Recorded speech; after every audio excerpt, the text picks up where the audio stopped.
1530 عیسوی میں بابر کے مرنے کے بعد ہمایوں تخت نشین ہوا۔ ہمایوں نے باپ کی وصیت کے مطابق تخت پر بیٹھتے ہی سارے ملک کو اپنے بھائیوں اور قریبی رشتہ داروں میں تقسیم کر دیا۔ ہمایوں نے تخت پر بیٹھتے ہی کابل اور قندھار اپنے بھائی مرزا کامران کو دے دیا اور سنبل کے علاقے کی حکومت اپنے دوسرے بھائی مرزا عسکری کو دے دی اور میوات کے تمام علاقے اپنے تیسرے بھائی مرزا ہندال کو دے دیے۔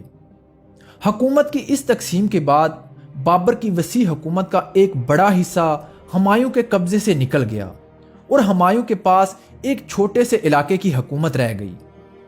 ہمایوں کی ان نوازشوں اور وسیع نظری کے باوجود ہمایوں کا بھائی مرزا کامران، جس کے دل میں مدت سے ہندوستان پر بادشاہی کرنے کا جذبہ پرورش پا رہا تھا، اس نے پنجاب پر حملہ کر کے پنجاب کو بھی اپنے قبضے میں کر لیا۔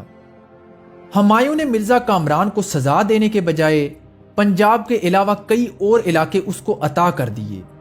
یہ ہمایوں کی سب سے بڑی سیاسی غلطی تھی، جس کی سزا اس کو بعد میں بھگتنا بھی پڑی۔ مغلیہ سلطنت کو اپنے بھائیوں میں تقسیم کرنے کے بعد ہمایوں جدید فتوحات کی جانب متوجہ ہوا۔ اس نے 1531 عیسوی میں کالنجر کے قلعے کا محاصرہ کر لیا۔ حاکم کالنجر نے محاصرے سے تنگ آ کر اطاعت قبول کر لی۔ اسی زمانے میں ہمایوں کو یہ خبر ملی کہ محمود لودھی نے افغانوں کو اپنے ساتھ ملا کر جونپور پر قبضہ کر لیا ہے۔ ہمایوں کالنجر کے راجا سے صلح کرنے کے بعد جونپور کی طرف بڑھا اور افغانوں پر حملہ کر کے ان کو شکست دی اور جونپور پر پھر قبضہ کر لیا۔ جونپور پر قبضہ کرنے کے بعد ہمایوں قلعہ چنار کی طرف متوجہ ہوا، جو شیر شاہ سوری کے قبضے میں تھا۔ ہمایوں نے شیر شاہ سے مطالبہ کیا کہ قلعہ فوراً اس کے حوالے کر دیا جائے، لیکن شیر شاہ سوری نے انکار کر دیا۔ شیر شاہ سوری کے انکار کرنے کے بعد ہمایوں کی فوجوں نے قلعہ چنار پر چڑھائی کر دی، مگر اس شرط پر صلح ہو گئی کہ شیر شاہ سوری اطاعت قبول کر لے گا، لیکن قلعہ اسی کے پاس رہے گا اور شیر شاہ سوری کا بیٹا قطب خان ہمیشہ بادشاہ کی خدمت میں رہے گا۔ اس مہم سے فارغ ہونے کے بعد ہمایوں آگے بڑھ کر بہار اور بنگال میں افغانوں کا مکمل خاتمہ کر دینا چاہتا تھا، لیکن اسی دوران اس کو خبر ملی کہ محمد زمان مرزا، سلطان مرزا اور رفیع مرزا نے بھوجپور میں بغاوت برپا کر دی ہے۔ ہمایوں نے ایک لشکر بھیج کر ان کی سرکوبی کی اور سلطان مرزا اور رفیع مرزا کی آنکھیں نکلوا کر ان کو اندھا کر دیا اور محمد زمان مرزا کو بیانہ کے قلعے میں قید کروا دیا۔ مگر زمان مرزا کسی طرح قید سے نکل کر گجرات کے بادشاہ بہادر شاہ کے پاس چلا گیا۔ ہمایوں کو یہ معلوم تھا کہ گجرات میں مغلوں کے خلاف زبردست جنگی تیاریاں ہو رہی ہیں، لیکن وہ گجرات سے پہلے بنگال اور بہار کے پٹھانوں کی سرکوبی کرنا چاہتا تھا۔ چنانچہ ہمایوں بنگال اور بہار کی تسخیر کے لیے روانہ ہو گیا، لیکن ابھی وہ کالپی میں ہی تھا کہ اسے اطلاع ملی کہ گجرات کے بادشاہ بہادر شاہ نے حملہ کر کے چتوڑ گڑھ کا محاصرہ کر لیا ہے، اور ساتھ ہی ہمایوں کو یہ خبر ملی کہ محمد زمان مرزا بھی بہادر شاہ کے ساتھ مل گیا ہے۔ اس اطلاع کے ملتے ہی ہمایوں نے بنگال کے بعد بہار کی مہم کو بھی ملتوی کر دیا اور گجرات پر حملے کی غرض سے آگرہ واپس آ گیا۔ آگرہ واپس آنے کے بعد سب سے پہلے تو ہمایوں نے بہادر شاہ والی گجرات سے مطالبہ کیا کہ زمان مرزا جو ہماری حکومت کا باغی ہے، یا تو اسے ہمارے حوالے کر دیا جائے یا اس کو اپنی حکومت سے نکال دیا جائے۔ لیکن بہادر شاہ جو مغلیہ حکومت کو فتح کرنے کا ارادہ رکھتا تھا، وہ ہمایوں سے کسی طرح بھی دبنے والا نہیں تھا، لہذا اس نے زمان مرزا کے معاملے میں ہمایوں کو کوڑا جواب دیا، جس کا نتیجہ یہ ہوا کہ دونوں حکومتوں میں کشیدگی اور زیادہ بڑھ گئی اور دونوں طرف جنگ کی تیاریاں شروع ہو گئیں۔ بہادر شاہ کسی طرح بھی ہمایوں کے مقابلے میں کمزور نہیں تھا۔ اس نے رفتہ رفتہ گجرات کی حکومت کو بہت زیادہ وسیع اور مضبوط بنا لیا تھا۔ بہادر شاہ نے مالوا کی سلطنت پر بھی قبضہ کر لیا تھا۔ اس کے علاوہ لودھی خاندان کے وہ تمام شہزادے اور امراء بھی اس کے ساتھ مل گئے تھے جو بابر سے شکست کھانے کے بعد مغلیہ حکومت سے انتقام لینا چاہتے تھے۔ اس پر مزید یہ کہ بہادر شاہ کے پاس ایک بہت بڑا توپ خانہ تھا۔ اس توپ خانے کو قسطنطنیہ کے ایک عثمانی ترک رومی خان نے مرتب کیا تھا اور اس میں 300 ترکی اور 80 پرتگیزی اور فرانسیسی گولہ انداز ملازم تھے۔ بہادر شاہ کو یہ لگتا تھا کہ اس توپ خانے کے ذریعے وہ دنیا کی بڑی سے بڑی حکومت کو فتح کر سکتا ہے۔ غرض یہ کہ بہادر شاہ کے حوصلے بے حد بڑے ہوئے تھے، اور یہ حقیقت بھی ہے کہ وہ کسی طرح بھی دولت اور طاقت میں ہمایوں سے کم نہیں تھا۔ بہادر شاہ نے ہمایوں سے جنگ شروع کرنے سے پہلے یہ جنگی چال چلی کہ اپنی فوج کو 3 حصوں میں تقسیم کر دیا۔ ایک حصہ تو اس نے ہمایوں سے جنگ کرنے کے لیے محفوظ رکھا، اور فوج کے دوسرے حصے کو علاؤالدین کے حوالے کیا اور کالنجر پر حملے کے لیے بھیج دیا، اور فوج کے تیسرے حصے کو برہان الملک کی سرکردگی میں پنجاب پر حملے کے لیے بھیج دیا۔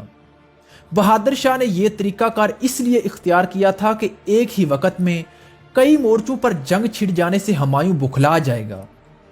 لیکن بہادر شاہ کی بدقسمتی کہ فوج کی تقسیم اس کے لیے بجائے مفید ہونے کے کمزوری کا سبب بن گئی۔ بہادر شاہ ان اہم تیاریوں کے بعد حکومت مغلیہ کو فتح کرنے کے لیے خود دہلی کی جانب آگے بڑھا۔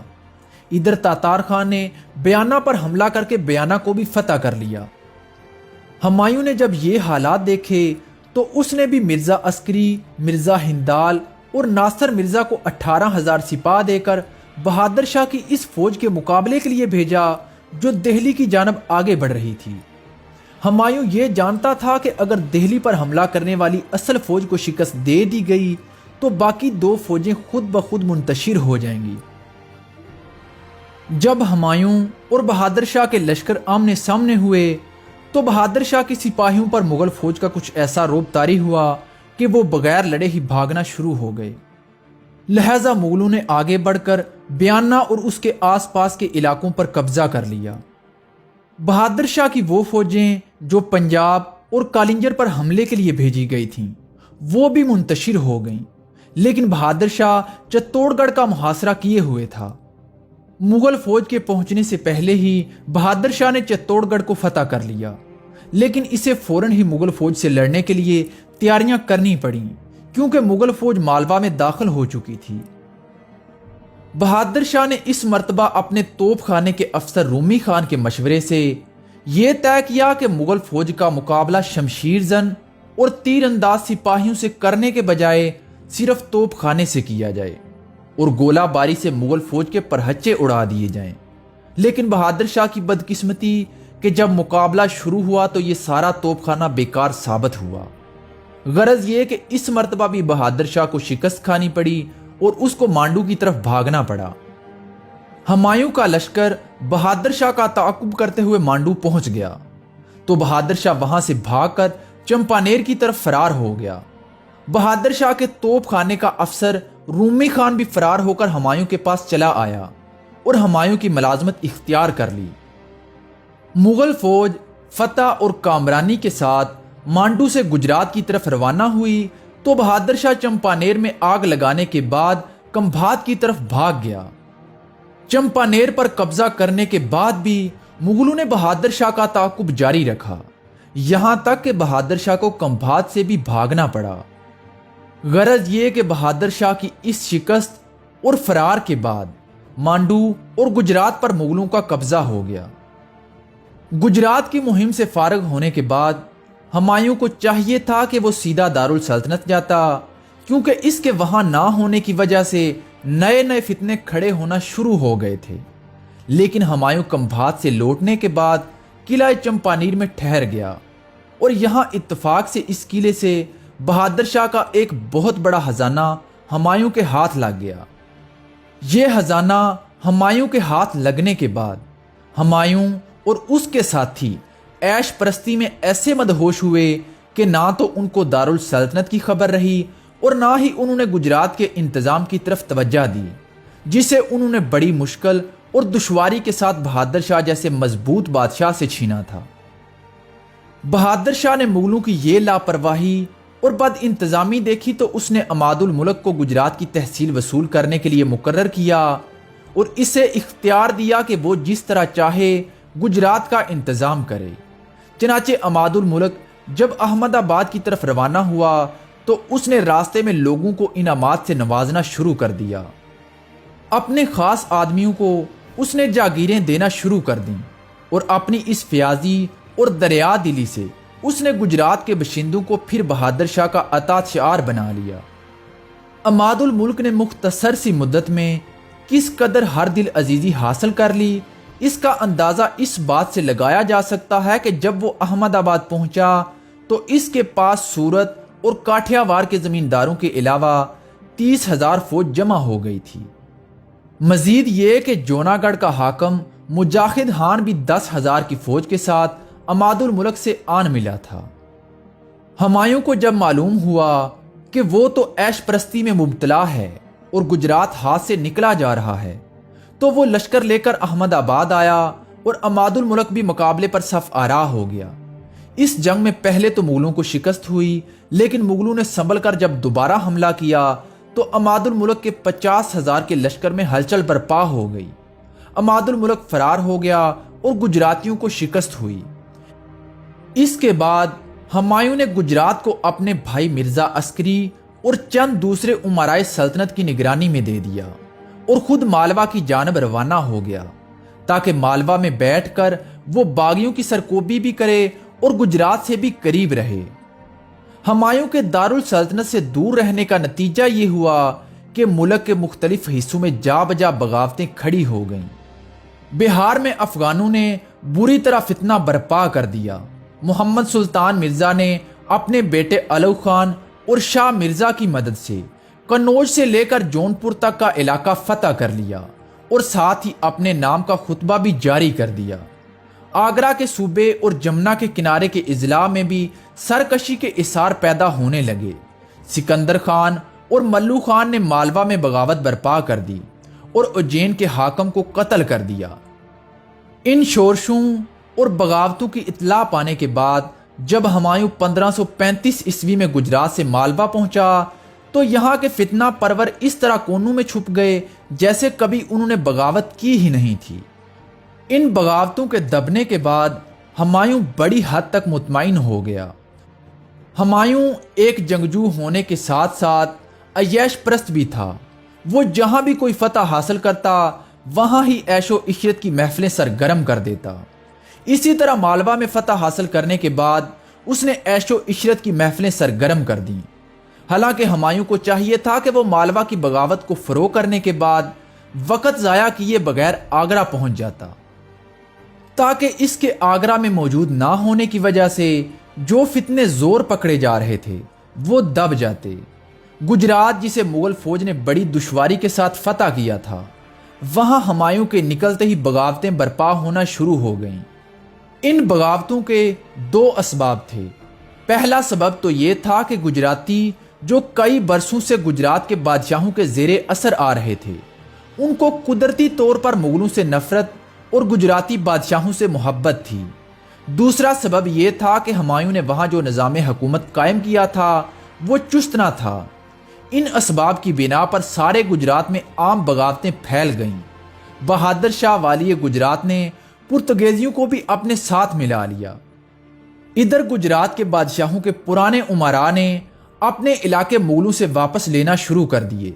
نوساری کا قلعہ، سورت کا شہر، بڑوچ کی بندرگاہ، غرض یہ کہ ایک ایک کر کے تمام مقامات مغلوں کے ہاتھ سے نکل گئے۔ گجرات کے مغلوں کے ہاتھ سے نکلنے کا ایک فوری سبب یہ ہوا کہ مرزا عسکری نے شراب کے نشے میں مغل فوج کے افسر غضنفر کو قید کرنے کا حکم دے دیا۔ یہ افسر بھاگ کر بہادر شاہ سے جا ملا۔ چنانچہ اس گھر کے بیدی نے احمد آباد پر بھی بہادر شاہ کا قبضہ کروا دیا۔ مرزا عسکری 1536 عیسوی میں شکست کھا کر گجرات سے ایسا بھاگا کہ فوج کو سامان سمیٹنے کی بھی مہلت نہ ملی۔ غرض یہ کہ مرزا عسکری کے امرائے سلطنت اور بچی کچی فوج کے ساتھ بھاگ کر چمپانیر میں جمع ہو گئے اور سارا ملک بہادر شاہ کے قبضے میں دوبارہ آ گیا۔ چمپانیر میں آنے کے بعد مرزا عسکری نے مغل حاکم تردی بیگ پر جبر کرنا شروع کیا کہ وہ اپنا سارا خزانہ نکال کر اس کو دے دے۔ اس کے علاوہ یہ رائے قرار پائی کہ مرزا عسکری اپنی بادشاہت کا اعلان کر دے اور آگرہ کے تخت پر جا کر قبضہ جما لے۔ تردی بیگ نے جب یہ رنگ دیکھا تو وہ بھی مرزا عسکری کا مخالف ہو گیا۔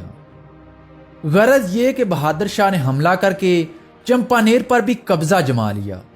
تردی بیگ بغیر لڑے مال و زر لے کر چمپانیر سے نکل گیا اور ہمایوں کے پاس مانڈو پہنچ گیا، اور وہاں پہنچ کر ہمایوں کو مرزا عسکری کے ناپاک ارادوں سے مطلع کیا۔ ہمایوں کو یہ اندیشہ ہوا کہ کہیں مرزا عسکری اس سے پہلے پہنچ کر آگرہ میں اپنی بادشاہت کا اعلان نہ کر دے۔ چنانچہ ہمایوں نے بھی آگرہ کی طرف پیش قدمی شروع کر دی۔ اتفاق سے چتوڑ گڑھ کے آس پاس مرزا عسکری اور ہمایوں کے لشکر آمنے سامنے ہو گئے۔ ہمایوں کو دیکھتے ہی مرزا عسکری کی بادشاہ بننے کی خواہش دم توڑ گئی۔ ہمایوں نے بھی اپنے بھائی سے اس بارے میں کوئی باز پرس نہیں کی اور اس سے صلح کر لی، اور اس کے بعد دونوں بھائی آگرہ کی طرف روانہ ہو گئے۔ ہمایوں کے گجرات سے نکلنے کے بعد جو کچھ گجرات میں ہوا تھا وہی صورتحال مالوا میں بھی پیش آئی۔ جب تک ہمایوں مالوا میں رہا باغی منہ چھپا کر کونے میں بیٹھے رہے، لیکن جب ان کو پتا چلا کہ ہمایوں آگرہ کے لیے روانہ ہو گیا ہے تو سارے مالوا میں بغاوتیں کھڑی ہو گئیں۔ بھوپال رائے نے فوراً منڈو کے خالی قلعے پر قبضہ جما لیا۔ ملو خان اور میرا محمد فاروقی مالوا کے اکثر علاقوں پر قابض ہو گئے۔ غرض یہ کہ 1536 عیسوی میں بہادر شاہ کو گجرات کے بعد مالوا بھی مل گیا، اور یہ دونوں صوبے جن کو ہمایوں نے بڑی جان فشانی سے فتح کیا تھا، یہ دوبارہ مغلوں کے ہاتھ سے نکل کر بہادر شاہ کے قبضے میں چلے گئے۔ مالوا سے آگرہ واپس آنے کے بعد جب ہمایوں کو یہ معلوم ہوا کہ گجرات کے بعد مالوا بھی بہادر شاہ کے قبضے میں چلا گیا ہے تو اس کا دل ٹوٹ گیا۔ اس کے علاوہ اس نے حکومت کی اندرونی حالت دیکھی تو وہ اور بھی زیادہ مایوس ہو گیا۔ امرائے سلطنت جو اس کی خیر خواہی کا دم بھرتے تھے، ان کی وفا شعاری متزلزل ہو چکی تھی۔ مرزا ہندار جس کو اس نے اپنا جانشین بنا کر آگرہ میں چھوڑا تھا، وہ بھی آگرہ اور اس کے گرد و نواح کی بغاوتوں کو دبانے میں کامیاب نہ ہو سکا تھا۔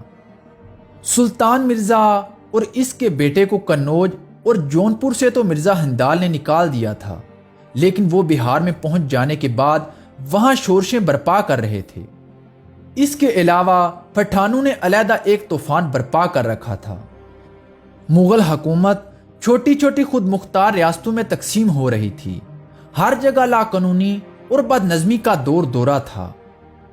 جن علاقوں کو ہمایوں نے بڑی محنت کے ساتھ فتح کیا تھا، وہ ایک ایک کر کے سب اس کے ہاتھ سے نکلے جا رہے تھے۔ ان حالات و واقعات کا ہمایوں کے دل و دماغ پر ایسا اثر ہوا کہ اس نے سیاست سے کنارہ کشی اختیار کر لی۔ ملک کی بد نظمی اور بد انتظامی کے معاملات میں اس نے سوچنا اور غور کرنا ہی چھوڑ دیا۔ اس کا بس ایک ہی مشغلہ تھا کہ وہ افیم کھاتا اور محل کے اندر مست پڑا رہتا، یہاں تک کہ اس نے دربار لگانا ہی چھوڑ دیا۔ ہمایوں کی اس لاپرواہی کا شیر شاہ سوری نے بھرپور فائدہ اٹھایا۔ شیر شاہ سوری نے اپنی طاقت اتنی بڑھا لی کہ ایک دن وہ آیا کہ اس نے ہمایوں کو شکست دے کر ہندوستان سے باہر کر دیا۔